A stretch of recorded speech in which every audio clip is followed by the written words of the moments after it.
सुरेश की बहन ने लोगों के घरों में काम करके उसे पढ़ाकर बाहर भेज दिया। और जब सुरेश की शादी हुई तो वह पत्नी को भी साथ ले गया। बहन को कैंसर हो गया तो उसने सुरेश को बताया तो उसकी पत्नी कहने लगी, उस पर पैसे लगाने की कोई जरूरत नहीं, वैसे भी उसे कौन सा बचना है। बहन के बच्चे कचरा उठाकर गुजारा करने लगे। और यूं 4 साल बाद सुरेश पत्नी को उसकी माँ से मिलवाने ससुराल आया तो रास्ते में उसकी नजर अपने घर के अंदर पड़ी तो वह बेहोश होकर पड़ा। क्योंकि तुम्हें मैं कितनी बार कह चुका हूँ, मंजू इसके ऊपर कोई पैसा खर्च ना किया करो, मेरी मेहनत की कमाई है और तुम ऐसे उड़ा रही हो। कल को इससे कौन सा तुम्हें कोई सिला मिलने वाला है। मंजू का पति उसके सर पर खड़ा गुस्से से उसे खरी खोटी सुना रहा था, जबकि मंजू ने सर झुका लिया और कहने लगी, प्रेम, सुरेश मेरा भाई है, इसे कठिन समय में अकेला कैसे छोड़ दूं। और मैंने कौन सा आपकी कमाई के पैसे लगाए हैं। यह पैसे तो मुझे पड़ोस वाली मीनाक्षी मौसी देकर गई थी, नजर उतारी है, उसके पैसे है, किसी जरूरतमंद को दे देना। और मुझे मेरा भाई सबसे ज्यादा जरूरतमंद लगा, इसलिए मैंने उसकी जरूरत पूरी कर दी। उसने पति को सफाई दी थी, जबकि वह सर झटकते हुए वहां से चला गया। दीदी आप चिंता ना करें, आप जितने पैसे मुझ पर खर्च कर रही है, जब मैं बड़ा हो जाऊंगा और अच्छा कमाने लगूंगा तो सारे पैसे वापस कर दूंगा और आपके पति को भी उनका सारा उधार दे दूंगा। आप उधार समझकर मेरी पढ़ाई पर खर्च कर लिया करें। सुरेश ने मासूमियत से कहा था। मंजू ने एकदम से उसे अपने गले से लगा लिया और कहा, कोई जरूरत नहीं है इस चीज को उधार समझने की, तुम्हारी बहन अभी जिंदा है, मैं जैसे तैसे करके तुम्हारे सारे खर्चे पूरे करूंगी, तुम चिंता मत किया करो, बस अपनी पढ़ाई पर ध्यान दो और किसी बात के बारे में मत सोचना। मंजू उसे तसल्ली देते हुए वहां से चली गई और घर के कामों में लग गई। थोड़ी देर बाद दरवाजे पर दस्तक हुई तो मंजू ने एक प्लेट प्लेट में खाना निकाला और दरवाजे से बाहर पकड़ा दिया। बाहर कौन था किसी ने नहीं देखा और ना ही मंजू ने किसी को खबर होने दी थी। समय धीरे धीरे बीतता जा रहा था।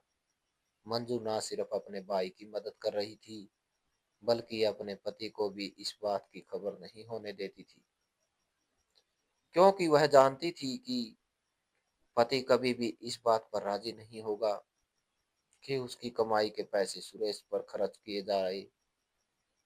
सुरेश बहुत बुद्धिमान और लायक था। वह धीरे धीरे तरक्की की सीढ़ियां तय करता जा रहा था। उसने हाई स्कूल किया तो पूरे बोर्ड में सबसे ज्यादा नंबर हासिल किए थे। गवर्नमेंट में की तरफ से उसे स्कॉलरशिप मिल गई थी। वह स्कॉलरशिप से पढ़ने लगा, बच्चों को ट्यूशन पढ़ाता और धीरे धीरे अपना खर्च उठाने लगा।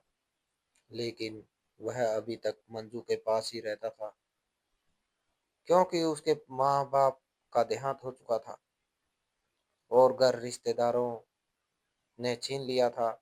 मंजू ने उसे खुद भी कही और जाने से मना कर दिया था। वह नहीं चाहती थी कि उसका भाई दर दर की ठोकरें खाता फिरे। प्रेम ने जब देखा कि मंजू अपने भाई को पैसे देने से बाज नहीं आ रही तो उसने मंजू के हाथ में खर्चा देना ही बंद कर दिया। मगर मंजू ने इसका भी हल निकाल लिया। सुबह सवेरे घर के काम निपटाती, अपने बच्चों को साथ वाली मौसी के हवाले करके लोगों के घरों में काम करने निकल जाती थी। प्रेम को भी पता ना चला कि वह घरों में काम करती है। मंजू अब अच्छे खासे पैसे कमाने लगी, जो वह सुरेश को दे देती थी ताकि कठिन समय में उसके काम आए। आखिरकार सुरेश ने एमए अच्छे नंबरों से पास कर लिया। अब उसे विदेश में स्कॉलरशिप मिल रही थी, लेकिन आधा खर्च गवर्नमेंट उठा रही थी और आधा उसे खुद उठाना था।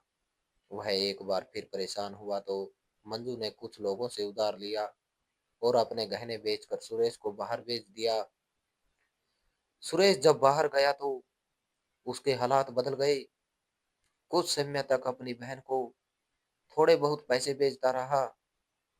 जब वापस आया तो बहन ने उसके लिए एक बहुत अच्छी लड़की का रिश्ता देखा और उसकी शादी करवा दी।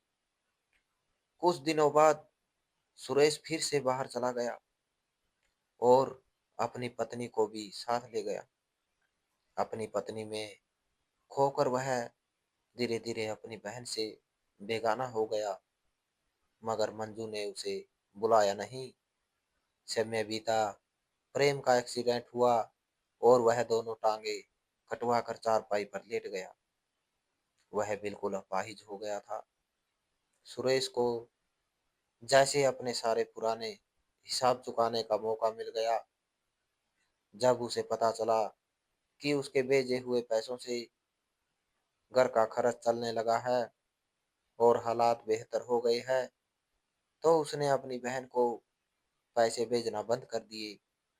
सिर्फ अपने जीजा की कही हुई कुछ कड़वी बातों का बदला लेने के लिए। एक दिन मंजू के घर के काम निपटा रही थी कि उसे चक्कर आए और वह गिर पड़ी। नीचे गिरते ही वह बेहोश हो गई थी। बच्चों ने चीख चीख कर पुकार मचा दी तो मोहल्ले वाले आए और उसे अस्पताल ले गए। तब डॉक्टर ने जो खबर दी उससे मंजू के पैरों से तले से जमीन निकल गई। उसे यकीन नहीं आ रहा था कि डॉक्टर ने बताया था कि मंजू को ब्लड कैंसर है, जो सेकंड लास्ट स्टेज पर है। वह मरना बिल्कुल नहीं चाहती थी। उसके बच्चे अभी बहुत छोटे थे और पति अपाहिज। अगर वह भी मर जाती तो घर का अकेला कमाने वाला भी चला जाता और ना जाने उसके बच्चों की जिंदगी कैसे गुजरती। वह रोने लगी और भगवान से अपनी जिंदगी की प्रार्थना करने लगी। डॉक्टर ने कहा था कि वह इलाज से ठीक हो सकती है और कुछ साल और जी सकती है, मगर इसके लिए बहुत ज्यादा पैसों की जरूरत है। तब उसने मजबूरन सुरेश से संपर्क किया। सुरेश ने जैसे ही फोन पर हेलो कहा तो मंजू फूट फूट कर रोने लगी। सुरेश परेशान हो गया और जल्दी से पूछने लगा, क्या हुआ? आप ठीक तो है ना? आपकी तबीयत कैसी है? जीजा ठीक जीजा ठीक है? बच्चे ठीक है? एकदम से उसके कई सवालों ने मंजू को हौसला दिया। वह कहने लगी, सुरेश मुझे ब्लड कैंसर हो गया है और इलाज के लिए डॉक्टर ने बहुत ज्यादा पैसे मांगे हैं। तुम जानते हो तुम्हारे जीजा जी पहले ही अपाहिज हो चुके हैं और हमारे पास कोई जमा पूंजी नहीं बची। गहने बेचकर तो मैंने तुम्हें बाहर भेजा था, इसलिए मेरी मदद कर दो और मेरे इलाज के लिए पैसे भेज दो। मंजू विनती भरे स्वर में बात कर रही थी। उस समय उस बाई से जिस पर उसने अपनी आधी से ज्यादा जिंदगी कुर्बान कर दी थी, अपनी हर इच्छा को पीछे ढकेल कर हमेशा उसकी जरूरत को आगे रखा था। सुरेश कहने लगा, चिंता ना करिए, मैं आज शाम तक आपके अकाउंट में पैसे ट्रांसफर करवा दूंगा। आप अच्छे से अपना इलाज करवाइए और अपना बहुत ख्याल रखिएगा। बच्चों का भी ख्याल रखिएगा। मैं कोशिश करूंगा कि जल्दी इंडिया आऊं और आपसे मिल सकूं। उसे ढेर सारी तसल्ली देने के बाद उसने फोन बंद कर दिया। अचानक ही दिल में एक पीड़ा सी महसूस हुई। वह बहन जिसने उसके लिए सब कुछ कुर्बान कर दिया था, आज खुद पीड़ा में थी और वह पास भी नहीं आ था। अभी वह फोन रख कर मुड़ा ही था कि उसकी पत्नी सामने आ गई और कहने लगी, किसका फोन था और क्या बातें कर रही थी, किसको पैसे भेजने जा रही है। सुरेश कहने लगा, दीदी को कैंसर है और उनके इलाज के लिए पैसे भेजने थे। पत्नी कहने लगी, कोई जरूरत नहीं है आपको पैसे भेजने की, मैंने आपकी सारी बातें सुन ली है। उन्हें सेकंड लास्ट स्टेज का कैंसर है और वह अब नहीं बच सकती है, इसलिए पैसे भेजने की जरूरत नहीं। सुरेश ने हैरानी से उसकी तरफ देखा, मगर वह कहने लगी, मेरी तरफ ऐसे मत देखिए, मैं इस बारे में सब जानती हूँ। आपके जीजा वह पैसे अपने कामों में लगा लेंगे, इसलिए कोई फायदा नहीं। आगे से आप उससे कांटेक्ट भी मत कीजिएगा, वह वैसे भी कुछ दिनों की मेहमान है। सुरेश को पत्नी की बातें सुनकर परेशानी तो हुई, मगर जीजा से बदला लेने की आग में इतना अंधा हो गया कि बहन की जिंदगी का भी ख्याल ना किया। उसने मंजू से दोबारा कोई संपर्क ना किया और ना ही मंजू ने दोबारा फोन किया, क्योंकि वह समझ चुकी थी कि अब मदद नहीं मिलने वाली। 4 साल का समय बीत गया। सुरेश अपनी जिंदगी में पूरी तरह से व्यस्त हो गया था और अब 4 साल बाद अपनी पत्नी को लेकर वापस इंडिया आ रहा था, क्योंकि पत्नी की मां बीमार थी और वह अपनी बेटी से मिलना चाहती थी। वह पत्नी को लेकर ससुराल मिलवाने के लिए आया था। मंजू का घर रास्ते में ही पड़ता था। घर के पास से गुजरने लगा तो सुरेश के दिल में पुरानी यादें जिंदा होने लगी। उसने एकदम ही दरवाजे की तरफ देखा। घर का दरवाजा खुला हुआ था, मगर यह देखकर उसके कदमों के नीचे से जमीन निकल गई कि सामने तो दीदी खड़ी थी। वह हंस रही थी। उन्होंने अच्छा सूट पहना हुआ था और चेहरे पर भी चमक थी। कैंसर के पेशेंट तो ऐसे नहीं होते, वह तो बहुत पीड़ा में अपनी जिंदगी गुजारते हैं और दीदी को तो अब तक मर जाना चाहिए था, जैसे इन्हें बीमारी थी। सुरेश सोचने लगा और अपनी पत्नी रेनू की तरफ देखा। रेनू हल्का सी हंसी और कहने लगी, देखो तुम्हारी बहन ब्लड कैंसर के साथ भी अभी तक जिंदा है। सुरेश फौरन घर के अंदर गया और जाकर अपनी बहन के गले लग गया। कहने लगा, दीदी आप बिल्कुल ठीक है, मैंने तो सोचा था। अचानक अपनी जुबान को रोका और खुद को यह कहने से बचाया कि मुझे तो लगा था कि आप मर गई होगी, लेकिन मंजू ने उसका वाक्य पूरा कर दिया। तुम्हें यही लगा कि मैं मर गई हूँ, लेकिन देखो मैं जिंदा हूँ और बिल्कुल ठीक ठाक हूँ, सेहतमंद हूँ, क्योंकि मेरा इलाज समय पर हो गया था। मंजू ने एक एक शब्द पर जोर देते हुए सुरेश से कहा। सुरेश ने शर्मिंदगी से नजरें चुरा ली और कहने लगा, दीदी जीजा जी तो अपाहिज थे, वह तो कमा नहीं सकते थे और आपके पास गहने भी नहीं थे, आपने अपना इलाज कैसे करवाया।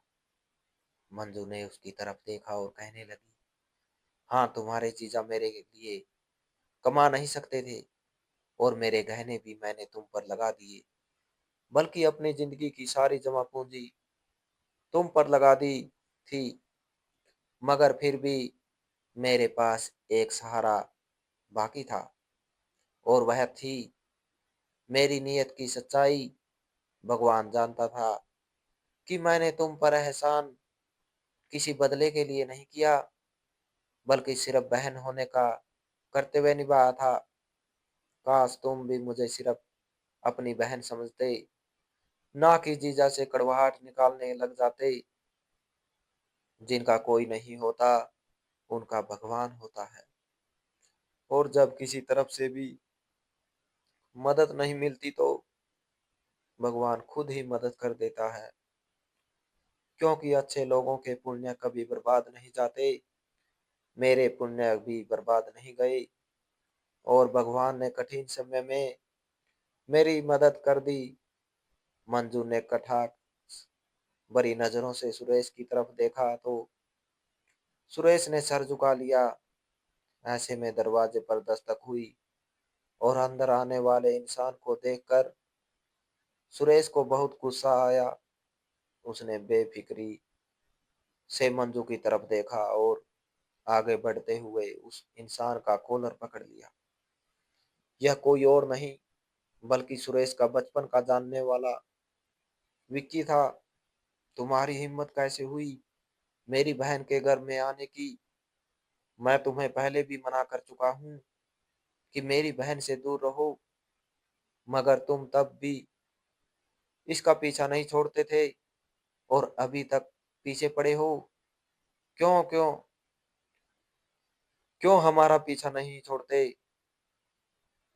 तुम मेरी बहन के घर में नहीं आ सकते, दफा हो जाओ यहाँ से। वो अपने होशो आवास में नहीं लग रहा था। बचपन की नफरत एक बार फिर जाग उठी थी। मंजू फौरन आगे बढ़ी और एकदम सुरेश को पीछे की तरफ धक्का दिया। क्या कर रहे हो सुरेश? छोड़ो इसे। दीदी तुमने मुझे इसके लिए धोखा दिया, तुमने अपने सगे भाई को धोखा दिया। तब मंजू उसके सामने आ गई और कहने लगी, हाँ मैंने विक्की के लिए तुम्हें धोखा दिया और अब दफा हो जाओ मेरे घर से, क्योंकि मेरा इलाज करवाने वाला कोई और नहीं बल्कि विक्की ही है। मेरा छोटा भाई कोई और नहीं बल्कि विक्की है। तुम मेरे कुछ नहीं लगते, जिसने कठिन समय में मुझे बेसहारा छोड़ दिया। मुझे पैसे भेजना तो दूर की बात, मेरी खबर तक लेने की कोशिश नहीं की कि मैं जिंदा भी हूँ या मर गई। तुम्हें तो मेरे आखिरी समय में मेरा चेहरा देखने की चाहत तक नहीं हुई। तुम कहाँ से मेरे भाई हो गए? तुम तो भाइयों के नाम पर सबसे बड़ा दब्बा हो। मुझे अफसोस है कि मैंने अपनी जिंदगी के इतने साल अपनी सारी जमा पूंजी तुम पर बर्बाद कर दी, मगर मेरा भगवान जानता है कि मैंने तुमसे कुछ लेने की नीयत से तुम पर यह सब चीजें नहीं लुटाई, बल्कि भगवान ही मुझे मेरी नीयत का बदला दे रहा है। अब तुम चले जाओ मेरे घर से। सुरेश ने शर्मिंदगी और पछतावे भरी नजरों से अपनी बहन की तरफ देखा। आज बहन जब सामने थी तो पुरानी मोहब्बत फिर से जाग उठी। अपने किए पर बहुत अफसोस हुआ। वह एकदम मंजू के पैरों में गिर गया और कहने लगा, दीदी मुझे माफ कर दो। मैं रेनू की बातों में आ गया था, बदला लेने की खातिर मैं अंधा हो गया था। मुझे समझ नहीं आया कि मैं क्या कर रहा हूँ और रेनू ने मुझे जो राह दिखाई मैं उस राह पर चल पड़ा। मुझे माफ कर दो। तभी मंजू ने उसे कंधे से पकड़कर उठाया और कहने लगी, मुझे तुमसे कोई शिकायत शिकवा नहीं। तुमने मेरी मदद नहीं की, अच्छा किया, मेरी आंखें खोल दी, मगर अब मेरा तुमसे कोई रिश्ता नहीं है। मैंने जो कुछ भी तुम पर लुटाया वह किसी बदले की नीयत से नहीं किया, बल्कि इसकी उम्मीद मैंने भगवान में से रखी। अब तुम मेरे घर से जा सकते हो, लेकिन जाने से पहले यह बता दूं कि विक्की हमारे साथ अब तक कैसे है। मंजू कहने लगी, तुम्हें याद है तुम मुझे कितना कहा करते थे कि अपनी पुरानी किताबें विक्की को ना दिया करूं, इसे खाना ना खिलाया करूं, वो गंदा है, वो तुम्हारे प्यार का हकदार क्यों बने? मेरे प्यार पर सिर्फ तुम्हारा हक है। मगर मैं कहा करती थी कि नहीं, जितना हो सके दूसरों की मदद करनी चाहिए, दूसरों का भला सोचना चाहिए। अगर हम किसी के साथ अच्छा करते हैं तो भगवान भी हमारे साथ अच्छा करता है। मगर तुम मेरी बातों पर ध्यान नहीं देते थे, हमेशा यही कहते थे कि मैं विक्की का नाम ना लूं और ना ही इसे अपने पास खड़ा होने दूं। मगर शुक्र है कि मैंने तुम्हारी यह बात नहीं मानी और विक्की पर अपना एहसान जारी रखा। भगवान का मुझ पर करम था कि उसने मुझे विक्की की मदद करने के लिए चुना। मुझसे जितना हो सका इसकी मदद करती। तुम्हारी पुरानी किताबें इसे दे दिया करती। अक्सर जब इसे भूखा भूखा देखती तो खाना भी खिला दिया करती। कई बार इसके स्कूल की फीस भी मैंने भरी। कॉलेज के टाइम में भी इसकी मदद करती रही। और जब यह एक अच्छा इंसान बन गया तो सबसे पहले इसने मुझे ढूंढा, मेरा धन्यवाद किया। जब इसकी अच्छी नौकरी लगी तो इसने पहली सैलरी मेरे हाथ पर रखी और मेरे पैरों में बैठकर कहने लगा, मंजू दीदी, यह सब आपकी वजह से हुआ है। अगर आपका एहसान मुझ पर ना होता तो शायद आज मैं किसी काबिल ना होता। शायद भीख मांग कर गुजारा कर रहा होता। आप ही की वजह से मैं जिंदगी में इतना आगे बढ़ा, तरक्की की, मेरी अच्छी नौकरी लग गई। विक्की को इतना कामयाब देखकर मैं बहुत खुश हुई। भगवान का बहुत धन्यवाद किया कि उसने मुझे किसी की मदद करने के लिए चुना। जिसकी मैंने मदद की वह अपनी जिंदगी में कामयाब हो गया और एक काबिल इंसान बन गया। मगर मैं जानती थी कि हर इंसान को मेरा एहसान लौटाने का मौका नहीं मिलता। जब मैं बीमार हुई और सबसे मदद मांगी, शाम तक जब तुमने पैसे नहीं भेजे, तो मैंने विक्की से संपर्क किया। इससे अपनी मदद के लिए कहा। विक्की उस समय शहर में नहीं था, मगर मेरी खबर सुनते ही वह दौड़ा चला आया। मेरे सारे टेस्ट करवाए। मेरे इलाज पर जितना भी पैसा लगा वह सब खुद लगाया। तब तक वह अपना बिजनेस शुरू कर चुका था और आज इसका शहर के बड़े अमीर लोगों में नाम आता है। मगर जब मेरे सामने आता है तो ऐसे सादा इंसान में आता है जैसे वही 12 साल का बच्चा हो जिसकी मैं मदद किया करती थी, जिसे मैं खाना खिलाया करती थी। यह कहते हुए मंजू की आंखों में आंसू आ गए। सुरेश बेबसी से मंजू की तरफ देखता रहा। एक इंसान ने मंजू के एहसान का इतना पास रखा कि कुछ पुरानी किताबों और एक समय खाने के बदले में अपनी सारी दौलत मंजू के कदमों में निछावर कर दी। और एक वह खुद था जो मंजू का सगा भाई था, जिस पर मंजू के बहुत सारे एहसान थे, जिसके लिए उसने अपनी जिंदगी की सारी जमा पूंजी लुटा दी। मगर उसने फिर भी अपनी बहन की मदद नहीं की, उसकी खबर नहीं ली, उससे हाल पूछने की कोशिश नहीं की, बल्कि मुश्किल समय में उसे अकेला छोड़ दिया। अब पछतावे के आंसू सुरेश के चेहरे पर बहने लगे। उसने रेनू की तरफ देख गुस्से से देखा और घर का दरवाजा पार करके बाहर चला गया। वह जानता था कि मंजू से माफी अब किसी तरह नहीं मिल सकती और अगर मिल भी गई तो वह अब कभी भी अपनी जिंदगी में वह दर्जा नहीं देगी जो पहले था।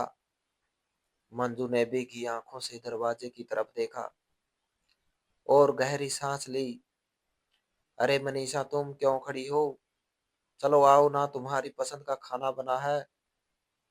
बच्चों को भी बुला लो, हम सब मिलकर खाएंगे। मंजू फौरन डाइनिंग टेबल पर खाना लगाने लगी। थोड़ी देर बाद विक्की बच्चों को ले आया और साथ ही प्रेम की व्हील चेयर भी धकेलता हुआ उसे डाइनिंग टेबल तक ले आया। प्रेम अब बोल नहीं सकता था, मगर उसकी आंखों में पछतावे के आंसू थे। उस बहन के लिए जिसने उसे मना करने और गालियां देने के बाद भी अपने भाई के साथ साथ एक मजबूर लड़के की मदद की थी, जो आज उनकी जिंदगी का सहारा बन चुका था। तुम्हें पता है विक्की, मैंने तुम्हारे लिए एक बहुत सुंदर और सुशील सी लड़की देखी है। जो बिल्कुल तुम्हारी पसंद के मुताबिक है। बताओ उसे कब घर बुलाऊं? जब तुम्हारे पास टाइम हो। अरे दीदी, आप भी मेरी शादी करवाना चाहती है ताकि मैं भी अपनी पत्नी का हो जाऊं, उसके पल्लू से बंध जाऊं और फिर मुड़कर आपको पूछूं भी ना। एक बात मैं आपको साफ साफ बता दूं, जब मेरी पत्नी आएगी तब मैं किसी और से मिलने भी नहीं जाऊंगा आऊंगा, सिर्फ अपनी पत्नी का होकर रह जाऊंगा। आगे आपकी मर्जी है। आपको अगर मेरी शादी करवानी है तो शौक से करवा दे, विक्की ने शरारत से कहा तो मंजू खिलखिला कर हंस दी। जिन्हें बदलना होता है वह बिना शादी के भी बदल जाते हैं, और जिन्हें ना बदलना हो वह शादी के बाद भी नहीं बदलते। इसलिए मुझे इस बात की टेंशन नहीं है, तुम्हारा घर बस जाए, बेशक तुम मुझे भूल जाना, इतना भी कोई बड़ा मसला नहीं है। मंजू की बात सुनकर विक्की ने मुस्कुरा दिया था। वह जानता था मंजू उसे बहुत प्यार करती है, और आज उसके घर में हंसी मुस्कुराहट और सुकून था, क्योंकि मंजू जान चुकी थी कि उसका असली भाई कौन है। और रिश्ते सिर्फ फोन से नहीं, एहसान से बनते हैं। इंसान की